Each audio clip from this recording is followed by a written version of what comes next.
Hello Marvel fans of YouTube and welcome to another That's Just Joe video. My name's Joe and that's about it. So, Ant-Man and the Wasp, Quantamania. The movie premiere just happened recently and the reviews, non-spoiler reviews by the way, have started dropping online. So I thought we'd open up Twitter, go through a couple of the reviews and see what everyone's saying about the latest installment in the Marvel Cinematic Universe. And bear in mind, this is the start of Phase 5 and leading up to Kang the Conqueror, and obviously this will be his first appearance.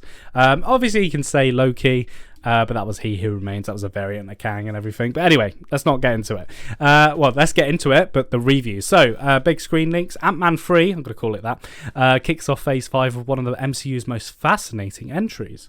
This movie is Star Wars meets Ant-Man, and I dug it for the most part. Jonathan Majors demands your attention as Kang, and he absolutely shines. Big implications for the future too. So yeah, as guessed, this is going to be a big setup for Phase 5 going forwards, and it sounds like it sounds like there's big implications, as Big Screen Leak said, and that's kind of what I was expecting. The thing I'm nervous about going to see this film is I didn't enjoy the second one. I love the first Ant-Man, and the best Ant-Man film is actually Avengers Endgame. That's the best Ant-Man, because Paul Rudd is incredible in that, and it's very sad to see that they recast Cassie for this film.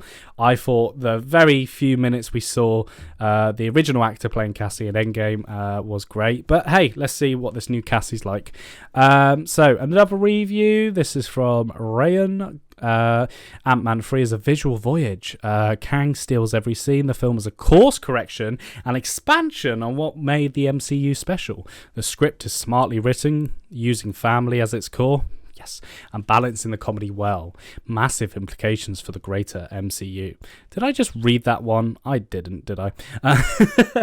Okay, so that's another positive thing. I'm really interested by when this person said the film is a course correction and expansion of what made the MCU special. Is it gonna explain how Endgame actually worked and like why certain things worked and everything? Anyway, that's not the point. That sounds great. Now scrolling down, let's see what else there is. Okay, Daniel Baptista probably.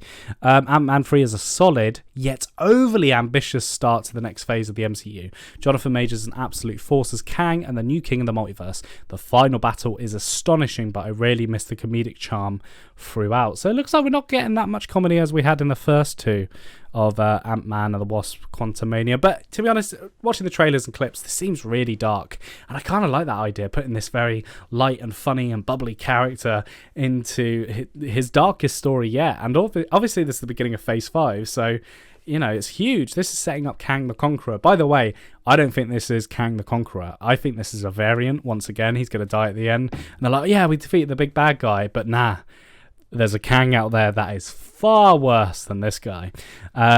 So yeah, it's really interesting to see some of these reviews.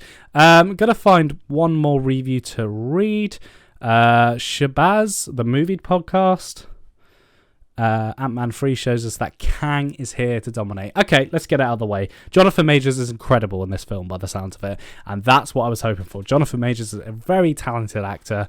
I cannot wait to see him as Kang or variant of Kang in this. Loved him as He Who Remains in Loki. Loki's a fantastic show, and to be honest, was the actual proper setup for the multiverse. And I do feel like Doctor Strange Multiverse of Madness didn't do a great job of utilizing the multiverse. I think No Way Home did a better job, to be honest. But so yeah, it looks like Jonathan Majors is going to be incredible and the big villain in the next Avengers film, as we know.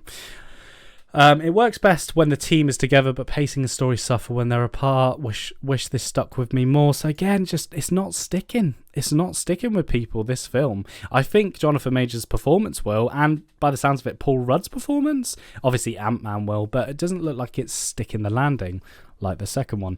But I think this is going to be better than the second one. I have no doubt about that.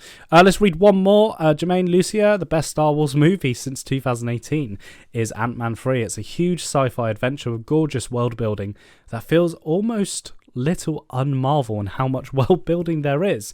But it's got humour, that's good. Heart, yes, Kang completely rules, and Michelle Pfeiffer steals it. I'm really glad that the heart and the family is staying core to this film, because it is an Ant-Man film, and I do believe that's what makes the other two work, and Endgame and everything, even though I didn't like the second Ant-Man. But I that's important. The Ant-Man films are about family and protecting your family and trying to save them, and I really like that element of it, and it's very rare we have that in the MCU, remember, very, very rare.